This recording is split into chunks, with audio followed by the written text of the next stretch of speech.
alegria estar aqui hoje com vocês. Eu sou Cláudia Araújo, médica, homeopata, quase 40 anos atendendo crianças em emergências e consultórios. E tenho a honra de participar do Meta Ação, que é um programa do Conestec, Conexão de Educação, Saúde e Tecnologia, que tem o propósito de trazer para a educação profissionais, empresários que possam agregar mais e mais conhecimento, trazer o mundo da tecnologia e da saúde para a sala de aula, da educação infantil ao ensino de graduação e de pós-graduação, passando por todo o ensino básico, porque a educação mudou, o mundo mudou e nós precisamos agregar todos os valores para a educação, porque nenhum profissional chega ao ápice se não passar pelos bancos acadêmicos. E hoje nós temos a imensa satisfação de trazer nesse simpósio Joana Dark Lage, que é membro integrante do Meta Ação, é a nossa pedagoga, e trazer o nosso convidado mais do que especial, o professor Marcos Guedes. Nesse momento, eu vou pedir para a Joana se apresentar. Olá a todos, eu sou Joana Dark Lage, sou pedagoga, arte educadora, poetisa e escritora. Após ter feito um curso de educação no Japão, eu idealizei a Origamizes, a Literando Origamizes, onde eu ofereço mediação de leitura e escrita através da arte do origami e da poesia. E essa é uma grande inquietação que eu tenho, formar leitores letrados nessa nação. Meta Ação, alegria estar aqui com vocês para a abertura do programa Meta Ação. Professor Marcos Guedes, seja muito bem-vindo ao nosso encontro, assim como a professora Joana Dark Lage, com uma experiência fantástica dentro da educação, pedagoga, com palestras e experiência no Japão, na Itália, escritora de mais de 10 livros, e está aqui conosco nesse momento. Seja bem-vindo, professor Marcos. Obrigado, Cláudia. Obrigado, Joana, pelo convite. É muito bom estar aqui para ter esse debate, essa mesa redonda com vocês. Professor Marcos, conta um pouquinho para a gente da sua experiência profissional, da sua trajetória extraordinária no mundo da educação. Bom, eu sou mestre em educação pela UFRJ, né, e já leciono no ensino médio há aproximadamente 25 anos.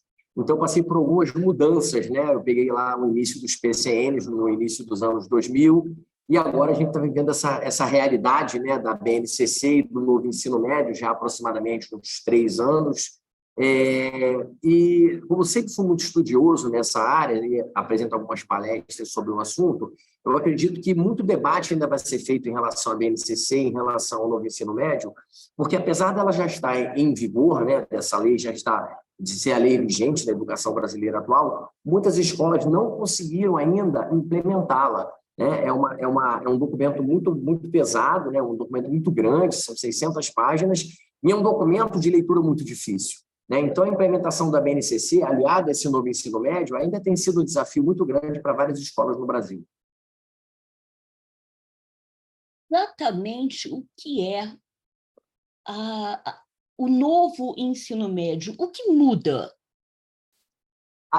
Cláudia, além das mudanças, né, da parte técnica, vamos dizer assim, a parte financeira, a parte que eu não vou discutir aqui nesse aspecto, mas o novo ensino médio é uma lei que altera mais umas 6 leis, né, da esfera federal, né, lei de diretrizes orçamentárias, altera a própria lei a LDB, a Lei de Educação Brasileira, mas, principalmente, a grande alteração que o novo ensino médio traz é o protagonismo e a autonomia dos nossos estudantes. Né? A partir do momento que agora a carga horária do novo ensino médio é dividida em duas partes preponderantes, formação geral básica e itinerários formativos, que tem que ter, no mínimo, 40% dessa carga horária. Então, isso traz uma mudança muito grande e coaduna exatamente com o que você estava falando sobre a mudança educacional que o mundo inteiro está sofrendo.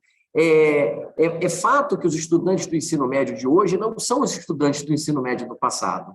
Então, esse protagonismo e essa autonomia que a nova lei traz, para mim, é a parte mais importante da lei.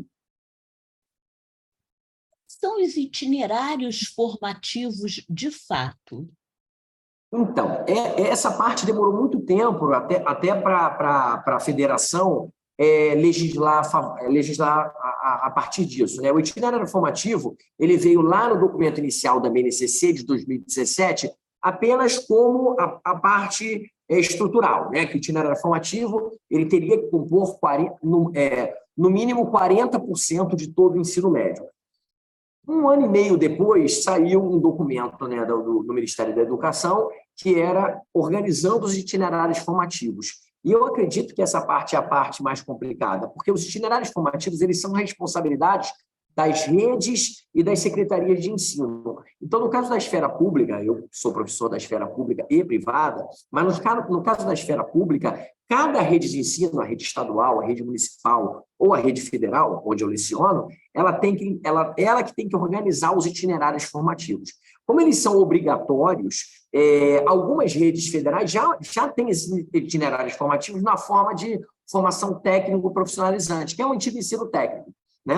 Mas, para o bem da BNCC, né, para o bem da Base Nacional Comum Curricular, o ideal é que cada rede de ensino, e aí cada escola particular, crie seus itinerários com base na população de estudantes que ela tem. Então, de todas as leis educacionais brasileiras que eu já li, em termos de pesquisa, inclusive pesquisas acadêmicas, a BNCC é uma das, que não é uma lei, na verdade, é uma resolução em forma de lei, conforme que é inédito. Ao contrário do que dizem por aí, né? Ela contempla a versatilidade ou a variabilidade do nosso país. Um país de dimensões continentais como o nosso, cada região do país ou cada município pode criar itinerários em determinadas áreas. É importante, Cláudia, que esses itinerários eles sejam criados dentro das áreas do conhecimento que já tem no ensino médio.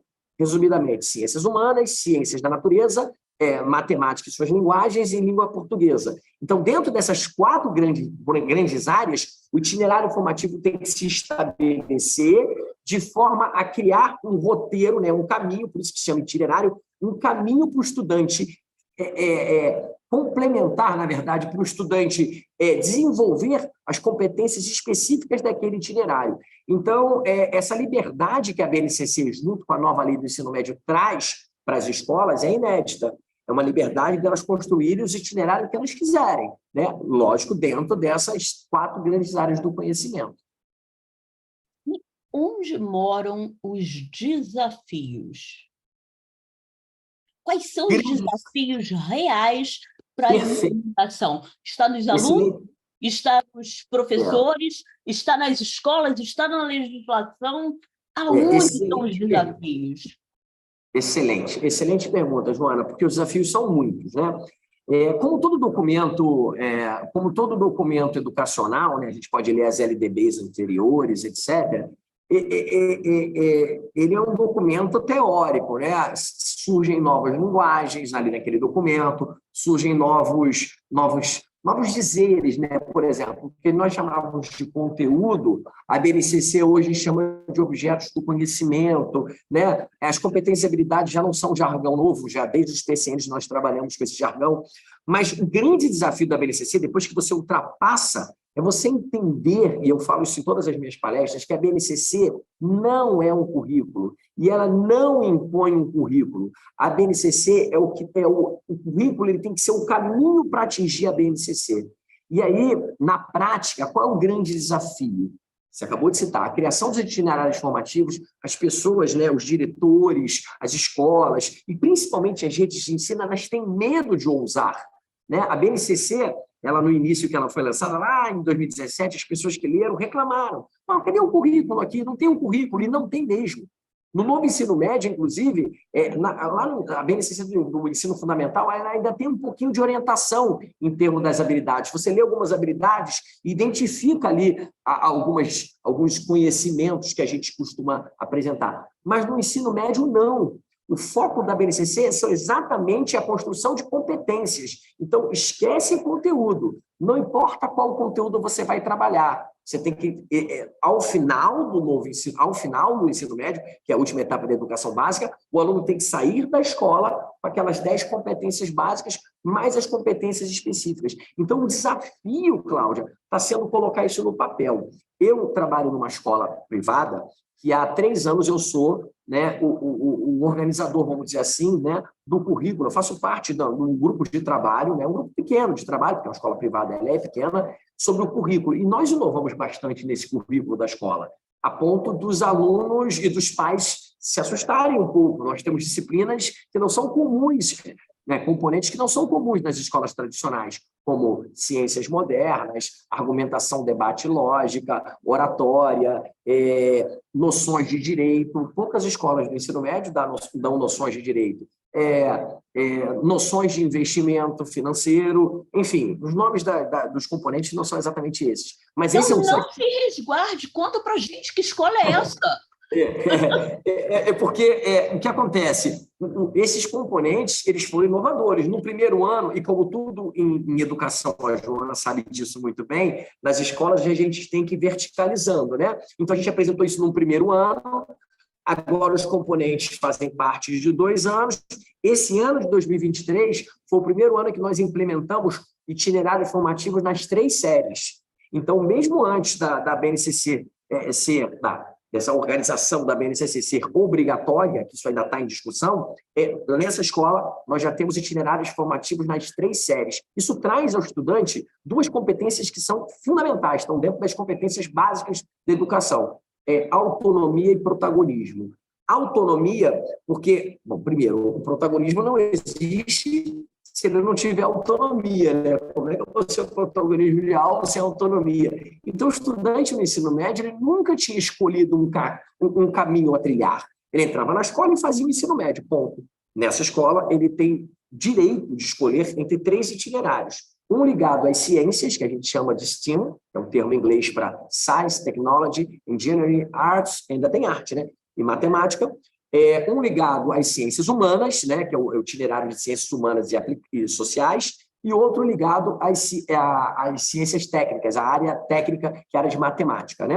Então, esses itinerários foram criados com base numa pesquisa feita com um grupo de discentes da escola, ou seja, os alunos disseram, né, numa pesquisa realizada no formulário, o que eles gostavam, o que eles queriam, o que eles almejavam, e a escola criou 3 itinerários. Um colégio grande como o nosso, aqui onde eu estou, Pedro II, que tem 7 campi e mais de 5.000 alunos, é um colégio que facilmente poderia criar os 7 itinerários, tranquilamente. E esse é o grande desafio. E aonde que está o maior gargalo? Joana, o que você acha aí? Dá para a gente esse parecer? Está na educação infantil? Para que a gente chegue a um ensino médio que alcance as competências do novo ensino médio, onde está o gargalo? É na educação infantil? É no Fundamental 1? É no Fundamental 2? Ou é no próprio ensino médio? E aí é onde que foi a minha pergunta, que eu vi que você se esvaiu aí um pouco. O gargalo está nos alunos, ou está nos professores, ou nas próprias normas? Eu sei que eu misturei muitas perguntas, mas que eu quero ouvir todo mundo. Eu vou responder a primeira. Quando você começa a construir uma casa, o que você constrói primeiro? São as paredes ou é o alicerce, toda a base dela? É a base. Com certeza. Então, o começo do gargalo está na base. Se a educação infantil não tiver uma base sólida, que prepare o educando para ser um exímio leitor, porque se ele não aprender a ler na educação infantil, nenhuma das outras séries ele vai avançar com qualidade. Quando a gente fala sobre a educação, o ensino privado, eu não tenho nada a me queixar. Tanto a LDB, os PCNs, essa nova lei, todas elas tem uma boa aplicabilidade nas escolas de ensino privado. Mas quando eu estou dentro de uma realidade de escola pública, e posso falar isso por experiência própria, ontem mesmo eu estava alfabetizando uma menina dentro do trem, de 9 anos de idade, no 3º ano, que não sabia sequer o que era vogal. Então, eu faço essa pergunta também. Onde está esse gargalo? Falar de protagonismo é muito fácil, falar de uma educação inovadora é muito fácil.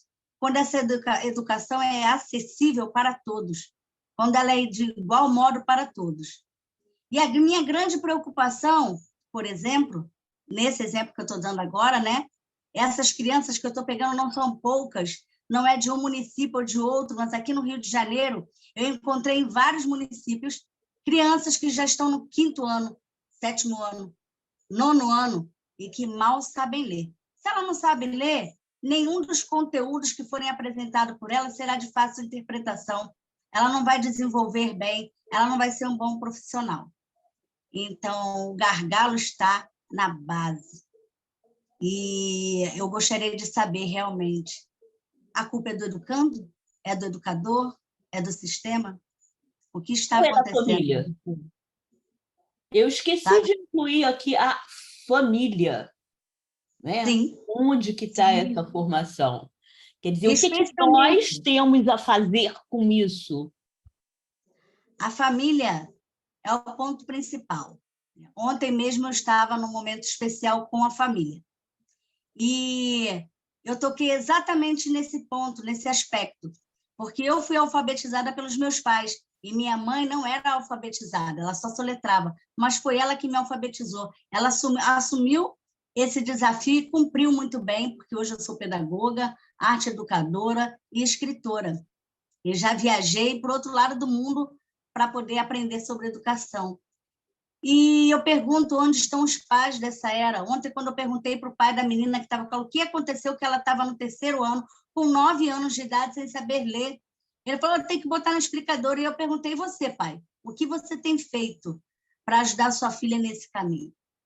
E é a pergunta que eu faço para todos os pais. Né? A Covid não provocou analfabetismo funcional, ela só revelou, ela só mostrou um problema que já é crônico e de anos, e que vem de uma aprovação automática que não promove família nenhuma, que não traz protagonismo para ninguém. Pelo contrário, segrega e condena. Perfeito. Desculpa. Pois é, chegar numa escola federal como o Pedro II, que os alunos que chegam já passaram por uma peneira, porque senão nem entram. Uhum. Mas eu ouvi rapidamente da fala da... Não vem de ensino privado não, tá, Cláudia? Esses alunos que passam para o Pedro II não vêm da periferia e nem das comunidades, são crianças que vieram de escola particular, porque criança que vem de escola pública não consegue passar para o Pedro II. Então, e aí a gente não pode ter a ideia das nossas crianças desse imenso Brasil com focos limitados. Porque, afinal de contas, a escola privada, eu não sei se algum de vocês dois consegue me responder agora, mas eu tenho a impressão, se não me falha a memória, que corresponde a 25% dos alunos do país, não é isso? É um pouco menos, é entre 20 e 22, por aí. O número de alunos, exatamente. A escola privada, ela corresponde a uma realidade muito pequena, quantitativa, do número de discentes do país. É em torno de 20%, não chega a 25%. Exatamente. Então, o que nós temos que fazer? Essa é a fundamentação da proposta do Conestec e da proposta do programa Meta Ação. Apresentei no início, mas eu sou Cláudia Araújo, médica, homeopata, 40 anos de atividade, e quando chegou 2015, mais ou menos, eu percebi que eu já não me enquadrava mais, que não havia pertencimento mais, que a saúde precisava sair das paredes dos hospitais e dos consultórios e chegar a toda a gente. Assim como o bom educador observa que a saúde que a educação tem que ser o que a Joana falou ali rapidamente. Ontem eu estava alfabetizando uma criança no trem. Existe alfabetização no trem, professora? Não, não existe. É porque, com certeza, ela estava no trem e viu uma criança e foi dar a mão. Então, nós temos protagonistas. Como nós vamos ensinar o protagonismo no ensino médio se nós não formos protagonistas dentro da nossa sociedade? E o meta-ação é exatamente isso. É a sociedade do mundo, não é só brasileira, não. Mas nós podemos atuar no nosso país. Tá? Está adoecida por falta de comprometimento da família e de todos os dirigentes. Eu sou médica porque eu passei pela educação infantil, porque eu passei pela alfabetização pelos meus mestres. Aprendi a ler e escrever, e a educação não tem tempo, e nós temos que continuar passando a nossa experiência de profissionais de todas as áreas para as nossas crianças e para os nossos professores, que ficaram também limitados, muitas vezes, como médicos limitados muitas vezes, e todos os profissionais, à ação daquilo que eu tenho que cumprir, quando a essência é muito maior. É o como eu posso ser protagonista a partir do conhecimento que eu tenho para alfabetizar, para capacitar o exercício na sociedade. Não é? A alfabetização. Aliás, eu ouvi do professor Marcos Guedes recentemente uma definição de alfabetização que eu achei fantástica. Me ajuda se eu estiver errada, porque o que a minha memória consegue puxar é que a alfabetização é a capacitação do indivíduo de exercer as suas funções. Foi isso mesmo, professor? É isso mesmo. Essa definição não é minha, é uma definição da Unesco, lá da década de 80, porque aquela ideia de alfabetização remeter a alfabeto, vale lembrar que nem todas as linguagens são alfabéticas, né? Nós temos, inclusive, algumas línguas faladas no Oriente que não usam o alfabeto. Então, a alfabetização ela transcende a ideia de que você sabe escrever. A Joana comentou muito bem de que só a alfabetização já nem se compara mais. A gente não fala mais em nível de alfabetização no país. A gente fala de analfabetos funcionais, né? É uma forma, é um adjetivo para você prever que não adianta você saber ler e escrever se você não souber aplicar. E isso conversa muito bem, coaduna muito bem com as competências da BNCC. Porque as competências não são apenas o fazer, né? A BNCC, que tem um foco nas competências, ela tem o fazer e o saber fazer. Isso é muito importante. Essa locação de conhecimento, não apenas pelo conhecer, mas pelo saber fazer, é muito importante. E aí, só respondendo aqui uma coisa que ficou meio vaga, Cláudia, mas um grande problema nessa BNCC é exatamente dentro do grupo de professores, né? É transformar aquele documento formal de 600 páginas numa prática de ensino. Não é fácil. A partir do momento que você muda o foco de conteúdos, desculpa usar o termo que os professores mais conhecem, conteúdos para competências, o foco do professor tem que mudar também. A sala de aula muda. Então, começa lá em cima. O documento vem lá em cima, e como tudo no nosso país vem de cima para baixo, né? Ele não foi muito discutido, enfim, mas ele começa lá em cima e trazer isso para o chão de sala, como a gente diz, para o quadro, né? Para o chão de sala, é um grande desafio também. A educação no Brasil, ela precisa ser vista com um outro olhar, um novo olhar. Assim como estamos pensando no novo ensino médio, onde nós vamos formar protagonistas, pessoas preparadas para o mercado de trabalho e para a vida, também temos que pensar um novo modelo de educação que possa preparar desde as séries iniciais, né? E isso em todas as instâncias, seja no ensino privado ou no público, cidadãos preparados para desenvolver o país em plenitude, com toda a potência que ele tem, com esse povo maravilhoso, com essa grande diversidade e criatividade que temos. Perfeito, Joana. E eu tenho que trazer agora uma pergunta que é a essência desse programa, para o nosso convidado, né, Marcos Guedes. Professor, Afinal, aonde entram as soft skills no novo ensino brasileiro, na educação brasileira? Bom, Cláudia, as soft skills, na verdade, são um nome, uma tradução horrível, né? Mas são competências humanas, né? Então, a partir do momento, pegando exatamente o que a Joana falou, né? É impossível você dissociar o conhecimento dos bancos escolares, né? Daquelas competências que são competências humanas, competências próprias, competências sociais. Isso surgiu como uma novidade, porque as empresas estão vendo isso, as grandes organizações, de uns 15 anos para cá, né, perceberam que é importante essas competências, ou seja, não adianta de nada o aluno, no caso aí a gente está falando do trabalhador, né, ter hard skills, né, que a gente chama de hard skills, as competências práticas, aquelas que ele adquire no banco da universidade, no banco dos escolares, nos cursos de idioma que ele faz, se ele não souber manusear essas competências. E aí que entram as soft skills ou competências que são humanas, como a criatividade, a capacidade de adaptação, a resiliência, né? Então, isso é interessante porque, pela primeira vez, né, as organizações estão vendo algo que já estava nos documentos, né? A BNCC trabalha com 4 competências gerais que têm a ver com a parte socioemocional do aluno. Né? Então, se você não desenvolve essa parte socioemocional, de que adianta o aluno ter a melhor formação, a maior formação,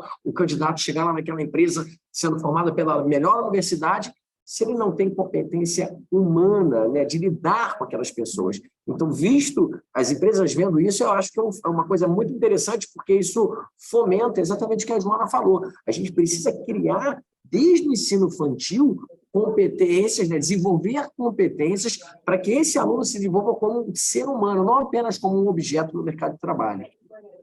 Esse tema é realmente extraordinário e a gente poderia ficar nele mais algumas horas, porque aonde nós passamos lá no início é que tudo começa na família. E as competências socioemocionais nada mais são do que o alicerce da composição humana. Hoje, um conhecimento muito claro nas empresas é que se contrata pelo currículo, mas se demite pelas competências socioemocionais ou pela falta de competência, a falta de capacidade de entrosamento social e de enfrentamento diante dos desafios. Então, realmente, o ensino médio vem para se adaptar ou para trazer aquilo que a família perdeu nas raízes da sua construção. Eu estou muito feliz por esse encontro e não posso deixar de pedir para que a Joana traga a sua mensagem final e que o professor Marcos Guedes, que hoje nos honra com a sua presença, traga a mensagem final para os nossos ouvintes. Joana, o que você deixa para a nossa gente? O que eu quero deixar, né, para essa entrevista de hoje, a importância de se investir mais em escolas e menos em presídios. Quando o Brasil entender que o seu desenvolvimento pleno depende da educação, de formar cidadãos preparados para a vida e para o trabalho, nós vamos realmente fechar presídios e abrir escolas e escolas de qualidade. Professor, qual é a sua mensagem para o primeiro programa do Metação? A minha mensagem é de otimismo. Eu acredito que, assim, se a BNCC realmente conseguir sair do papel para os bancos escolares, eu prevejo uma criação de uma educação muito mais inclusiva, com muito mais qualidade, com muito mais visualização do ser humano, da humanidade dentro da educação. E eu estou muito satisfeito com o que tem sido feito atualmente. Acho que a gente tem um grande futuro pela frente, um longo, mas um grande futuro pela frente. E, para encerrar, eu quero deixar aqui o nosso convite do Metação, da equipe, tenho certeza que da professora Márcia Braga, presidente do Conestec, tá? um convite extenso para que o seu retorno, professor Marcos Guedes, seja muitas e muitas vezes ao nosso meio, porque tem muito a nos agregar. Muito obrigada e até o próximo encontro!